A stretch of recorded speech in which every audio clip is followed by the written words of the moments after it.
Merci. Merci à l'Académie des sciences, merci à Jean Jouzel de m'avoir invité aujourd'hui pour parler de l'agriculture française face au changement climatique. Il ne vous a pas échappé que les agriculteurs sont vraiment mal en point aujourd'hui et sont malheureux.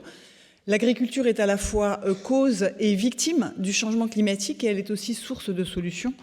Et aujourd'hui, donc, Jean m'a demandé de parler des impacts du changement climatique sur l'agriculture. Alors, voilà. Donc on va commencer par les effets déjà visibles et je vais commencer par quelque chose qui est la phénologie, dont Sandra Lavorel a déjà parlé hier et qui est chère à l'une des organisatrices de ce colloque. Et Sandra a défini hier la phénologie comme le calendrier du développement des espèces au cours de l'année. Donc en fait, ce sont les moments où se passe la floraison, la coloration des feuilles à l'automne, l'arrivée des oiseaux migrateurs. Et donc la temporalité du vivant a déjà été modifiée par le changement climatique.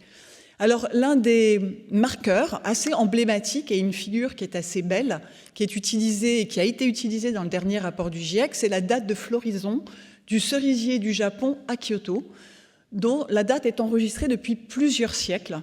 Et donc là, vous avez la date représentée sur la figure en bas à gauche depuis l'an 1400. Et vous voyez que jusqu'en 1850 à peu près, la floraison se passait toujours entre le 15 et le 20 avril, donc avec une relative stabilité, un petit peu de variabilité interannuelle, mais une relative stabilité. Et puis depuis 1850, évidemment, on a une avancée de cette date de floraison qui est de plus en plus précoce. Et si vous la comparez à la figure en haut à droite, vous voyez qu'elle est parfaitement corrélée au réchauffement des printemps. Et donc, en fait, on peut associer la précocité de cette date de floraison au réchauffement progressif des printemps, lié, lui, au changement climatique. Alors, si on revient en France et qu'on s'intéresse à nos arbres fruitiers, eh bien, vous voyez sur la gauche cette même date de floraison, mais pour un pommier, voilà, je ne voyais pas, la variété Golden, qui a été mesurée à Angers depuis les années 60, et pour laquelle vous voyez également que la date de floraison est de plus en plus précoce. Elle était fin avril au moment des années 60 et elle est aujourd'hui 15 jours plus tôt, autour de la mi-avril, avec évidemment une très grande variabilité interannuelle. Et puis la chose qui commence à devenir problématique aussi, c'est qu'un arbre fruitier, en tout cas dans nos latitudes tempérées, il a aussi besoin de froid. Donc c'est ce qu'on appelle sa période de dormance. Donc il a besoin d'accumuler un certain nombre d'heures de froid. Et cette sortie de dormance, parce que les hivers sont de plus en plus doux, elle se fait de plus en plus tard. Donc vous voyez sur la figure de droite la levée de dormance des pommiers, donc ce n'est pas tout à fait au même endroit, cette fois-ci c'est à Niort, qui elle est de plus en plus tardive, qui avait tendance à avoir lieu au début mars, au moment des années 60, et qui arrive plutôt à mi-mars aujourd'hui. Donc vous voyez que le temps entre la sortie de dormance et la floraison se raccourcit de plus en plus sur nos fruitiers. Alors un autre aspect important qui a été évoqué hier, c'est la question de finalement ce qu'on appelle les gels tardifs, c'est-à-dire que puisque la floraison est de plus en plus précoce, elle se produit à des moments où le risque de gel n'est pas exclu. Normalement, la plante, stratégiquement, quand elle est dans un climat à l'équilibre, elle ne va fleurir que quand son risque de gel est de moins en moins risqué. Donc ce que vous voyez en haut, donc sur le bleu clair, c'est la période des dernières gelées. Et donc vous voyez en bas, avec le changement climatique, cette période est de plus en plus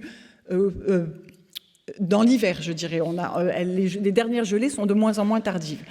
Par contre, la barre rouge vous montre la période de débourrement qui, elle, est de plus en plus précoce. Et donc l'overlap que j'ai entouré en violet, eh bien, qui donne le moment du risque, où finalement la floraison a démarré et le gel est encore possible, eh bien, cette période de risque, elle s'agrandit. Et donc, c'est ce qu'on a vécu en 2021. Vous voyez quelques exemples de journaux. Et donc, ce qu'une équipe de chez nous, menée par Robert Votard, a montré, c'est que depuis 1960, en fait, même s'il fait, c'est la courbe bleue, de moins en moins froid au moment du printemps, eh bien, si vous regardez la courbe rouge qui vous donne la température après la floraison, eh bien, celle-là, elle refroidit. Donc, en fait, il fait de plus en plus froid au moment où la floraison démarre. et la température minimale au moment de ce débourrement a diminué de 2 degrés avec 1 degré de réchauffement. Donc le risque est de plus en plus grand. Alors ça, c'était l'aspect température lié à la phénologie. Et puis on a aussi ce que Philippe a commencé à évoquer tout à l'heure, c'est la question des maladies et des parasites. Et donc celle-là aussi, on peut l'attribuer au changement climatique, même si l'arrivée de la maladie ou du parasite, très souvent, est liée aux migrations humaines et pas du tout au changement climatique, sauf les migrations progressives comme la chenille processionnaire du pin qui remonte progressivement vers le nord. Là, par exemple, je vous donne, c'est pour la Suisse, la progression du feu bactérien, qui est une maladie bactérienne qui s'attaque aux pommiers, poiriers, aux cognaciers. Et donc, si vous regardez les taches en rouge, donc vous avez la carte de la Suisse, son introduction est liée à l'homme, mais vous voyez qu'entre 1995 et 2007, eh bien, la progression de cette maladie a été monstrueuse en Suisse, avec des énormes dégâts donc, sur cette production fruitière. Et le maintien de cette maladie est lié aux printemps qui sont de plus en plus doux et qui restent humides. Donc l'introduction n'est pas liée au changement climatique, mais par contre le fait que cette maladie s'installe et prospère, elle, est liée au changement climatique. Et puis si on prend un autre ravageur, la Drosophile suzuki, qui est originaire du Japon, et vous voyez toutes les zones grises sont celles où cette drosophile a manifesté sa présence confirmée finalement en 2017. Et vous voyez, en France, elle a été confirmée en Corse en 2010. Elle a été ensuite signalée dans le nord et l'est de la France, dans le bassin parisien, la Picardie, la Lorraine, un peu plus tard. Et sa forte progression hors de son aire d'origine, évidemment, la première chose, c'est l'arrivée par l'être humain, mais ensuite, la température étant favorable, elle a une large gamme d'hôtes puisqu'elle s'attaque à tous les petits fruits, cerises, fraises, framboises, myrtilles. Et donc, elle a une large gamme d'hôtes, sa fécondité devient élevée, son cycle de développement est accéléré par la température, et donc, elle trouve un espace favorable, elle s'installe et elle fait des dégâts. L'autre aspect, troisième aspect que l'on observe dans l'agriculture française, ce sont pour beaucoup de cultures, et notamment pour le blé, ce qui est la courbe que vous voyez ici, des stagnations ou des baisses de rendement. Donc là, vous voyez que depuis 1960, le blé a augmenté son rendement de à peu près 130 kg par hectare et par an. Donc là, évidemment, c'est la sélection, ce sont tous les travaux. C'est vraiment la façon de cultiver le blé et le choix des variétés qui a permis cette augmentation de rendement. Mais vous voyez que depuis les années 90, eh bien, ce rendement s'est stabilisé avec une variabilité interannuelle très forte et très marquée. Et donc des études menées par l'INRAE, notamment par Nadine Brisson, que je salue aujourd'hui, eh bien, ces rendements, pour 50%, se sont stabilisés à cause du changement climatique. Évidemment, il y a d'autres facteurs de changement de ces rendements, mais 50% est attribué au changement climatique et notamment aux questions de température estivale qui arrivent à des températures trop chaudes et qui provoquent ce qu'on appelle l'échaudage du blé. D'autres cultures, la betterave sucrière par exemple, le maïs fourrage qui est représenté ici dans l'Eure, d'autres cultures au contraire, le maïs est une plante d'origine tropicale, bénéficient de ce changement climatique et de cette augmentation de température. La betterave en a bénéficié jusqu'à l'arrivée des premières sécheresses, parce que là par contre elle devient extrêmement sensible à la sécheresse, donc si la température lui est favorable, la sécheresse ne l'est pas. Donc il y a beaucoup de lieux dans le nord de l'Europe pour lesquels l'augmentation de température, évidemment, devient plus favorable à la croissance de certaines plantes, puisque le chaud remplaçant le froid, ça permet à la plante d'avoir plus de temps pour pousser. Et la dernière manifestation visible du changement climatique, alors en tout cas la dernière que je vous présenterai là, c'est la modification qualitative des produits. Le vin, par exemple, la vigne, a son taux d'alcoolémie qui augmente avec le réchauffement climatique et son acidité qui augmente aussi, ce qui pose énormément de problèmes pour tous les appellations d'origine contrôlée, évidemment. Et ça, c'est un travail. Les gens qui travaillent sur la vigne s'intéressent à ça et ont déjà entamé leur adaptation depuis un bon moment. Donc là, vous voyez le degré d'alcoolémie dans le Riesling depuis 1972 qui augmente petit à petit. Et puis, une chose nouvelle qui a été discutée aussi dans le dernier rapport du GIEC, c'est l'augmentation de la teneur en CO2 de l'atmosphère qui semble contribuer à une diminution de la qualité nutritionnelle d'un certain nombre de productions, ce qui va évidemment poser un certain nombre de problèmes par la suite. Non, ce n'était pas le dernier exemple. Le dernier exemple, ce sont les changements de pratique. Donc là, on a vu des effets sur la physiologie, sur la qualité nutritionnelle, sur les attaques. Et puis, on voit aussi des changements dans les pratiques agricoles qui sont directement liés au changement climatique. Par exemple, sur la courbe à gauche, la date de semis du maïs dans plusieurs régions de France, qui est de plus en plus précoce, puisqu'évidemment, on va essayer de semer le maïs dès que les températures le permettent et donc dès que le risque de gel disparaît. Et vous voyez que dans les années 60, le maïs était semé vers la mi-mai, la deuxième quinzaine de mai, et aujourd'hui, le maïs est plutôt semé dans la plupart des régions de France, en tout cas la moitié nord de la France, vers la mi-avril.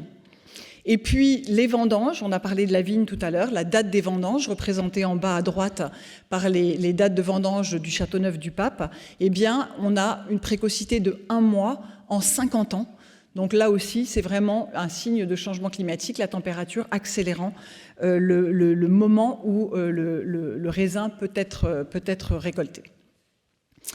Alors, que va-t-il se passer dans le futur? Là, on a parlé des choses qui sont avérées, qui ont été observées, qui ont été attribuées au changement climatique en France et aussi en Suisse. Dans le futur, donc, je me suis inspirée du graphique qui a été produit récemment par le Haut Conseil pour le climat dans son rapport qui a été publié il y a quelques semaines sur l'alimentation et l'agriculture.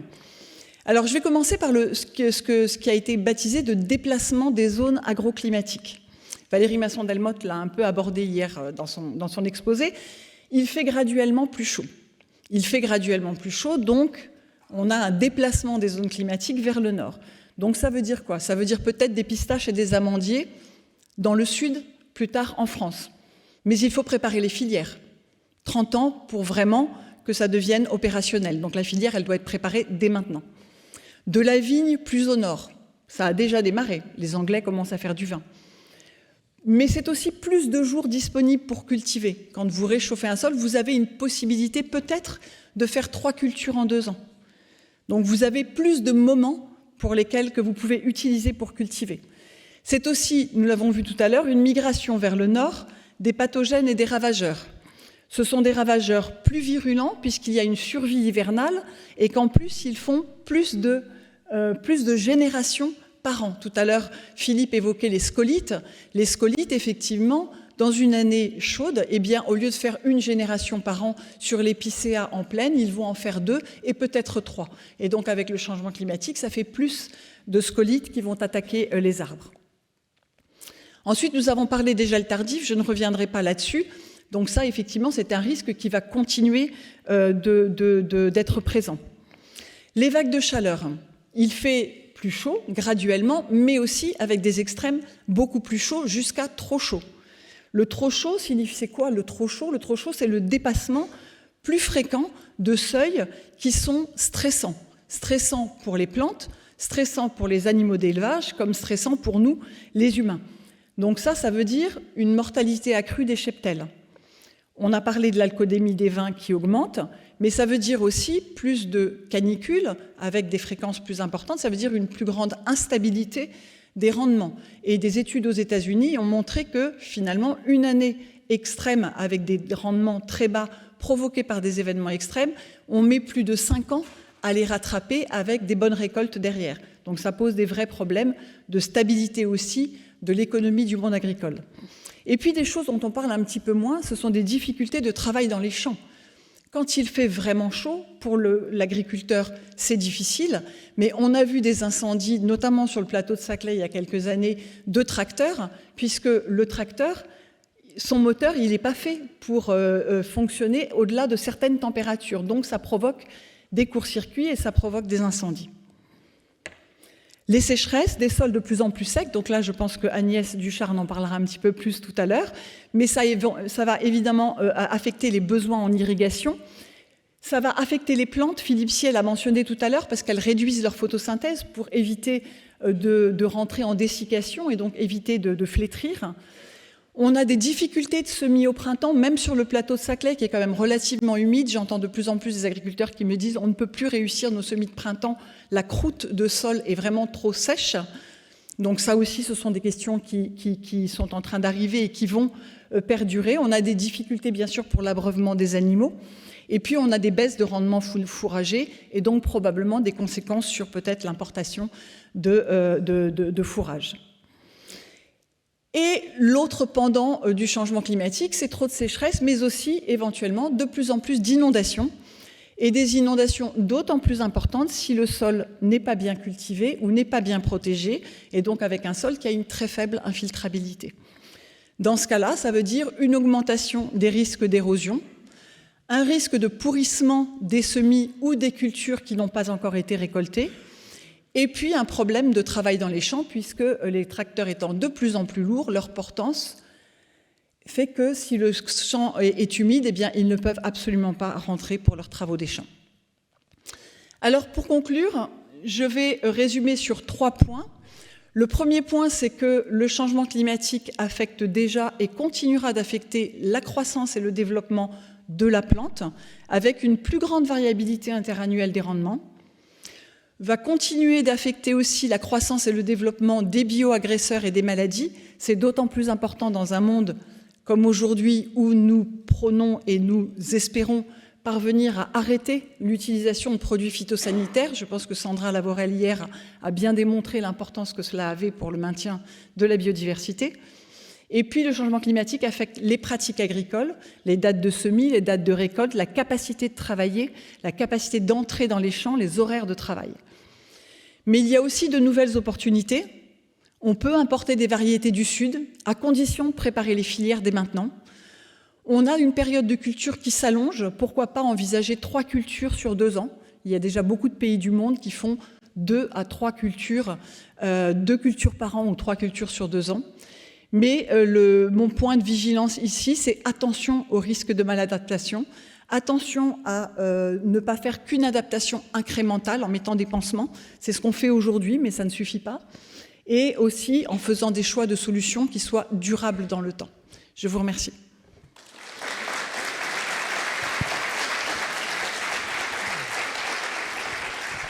Bien. Alors, beaucoup de questions. C'est un sujet qui, évidemment, je ne saurais pas forcément répondre à toutes les questions. Voilà, suscite un grand intérêt.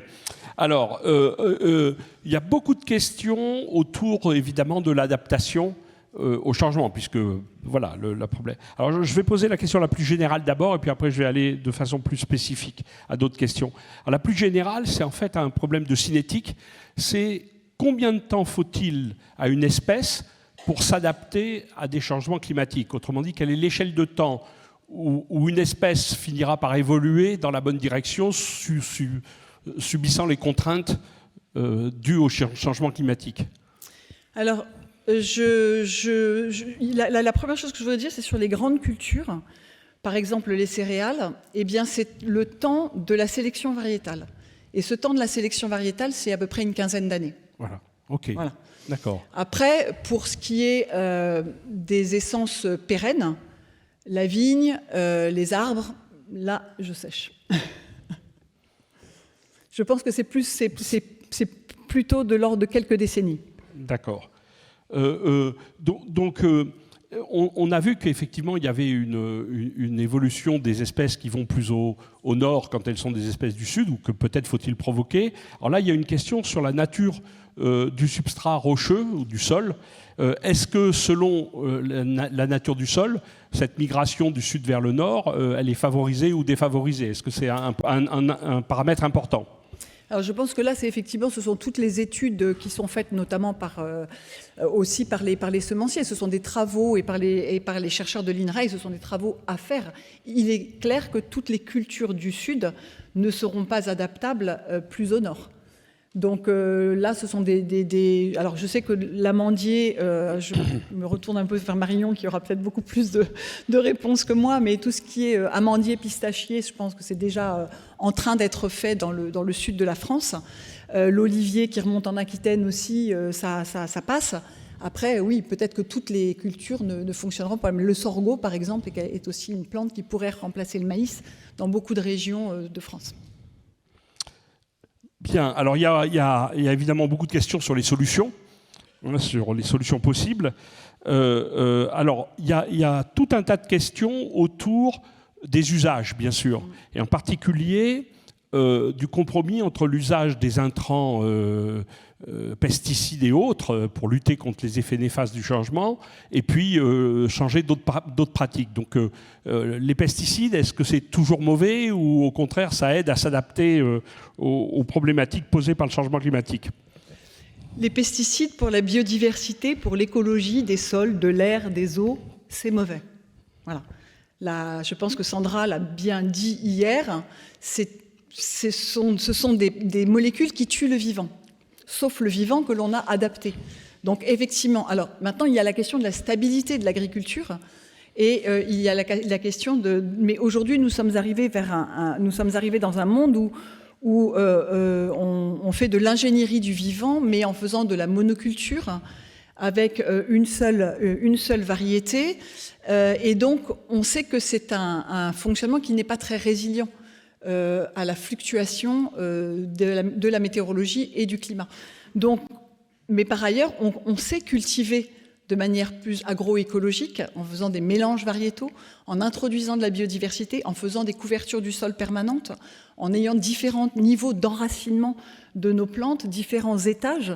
On sait cultiver, on savait et on sait toujours théoriquement cultiver autrement. Par contre, ça demande une transformation profonde des pratiques agricoles, des filières, et il faut aussi se battre un peu contre certains lobbies industriels dans le monde agricole. Donc j'y reviens. Voilà, j'y reviendrai dans la dernière question qui a trait un peu au lien avec la politique et les usages, mais j'ai d'autres questions avant. Alors, par rapport à la dernière slide, qui n'est pas celle-ci, mais qui était là tout à l'heure, le fait de plus cultiver 2-3 cultures par an, ne va-t-il pas épuiser les sols? Le maïs s'adapte à des températures plus chaudes, mais nécessite beaucoup d'eau. Est-ce qu'il n'y a pas des contradictions dans tout ça? Bon, alors, quand on voit le vivant dans la nature, et si on la laisse faire, le sol est couvert tout le temps. Tout le temps. Surtout en Europe.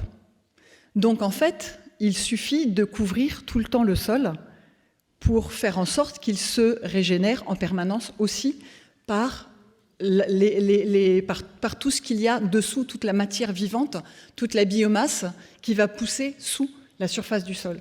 Donc non, ça n'épuisera pas le sol si on cultive correctement. Une question comme... Et le dernier point que je rajouterais, c'est que ça favorise aussi, j'ai parlé tout à l'heure des inondations par les pluies extrêmes qui seront de plus en plus extrêmes.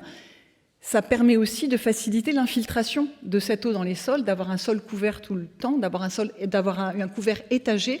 Ça permet de fragmenter un peu l'intensité de la précipitation et de favoriser le fait que cette eau, au lieu de ruisseler, va pénétrer dans le sol, va recharger les sols et également les nappes. D'accord. Alors, une question qui a déjà été posée précédemment, mais qui s'adapte aussi ici, c'est l'usage des outils génétiques pour s'adapter plus vite et mieux, donc par l'intervention de l'homme, bien sûr, à de nouveau comme solution au problème. Alors, oui, il y a tous ces nouveaux... Je sors totalement de mon domaine de compétences. Voilà, tout ce que je vais dire est à prendre avec précaution. Mais il y a la génétique que vous allez faire par sélection variétale, où vous allez dans les champs croiser les choses. Et puis il y a la génétique que vous allez manipuler. Celle que l'on va manipuler, elle a des conséquences sur le reste du vivant, puisqu'elle va se transmettre d'une manière ou d'une autre. Donc on ne peut pas abuser de ce genre de technosolution sans en avoir vraiment évalué tous les risques et toutes les conséquences, qui est le cas avec les nouveaux organismes génétiquement modifiés dont on ne connaît pas encore toutes les conséquences. Voilà, c'est un sujet qui est débattu, y compris à l'Académie des sciences.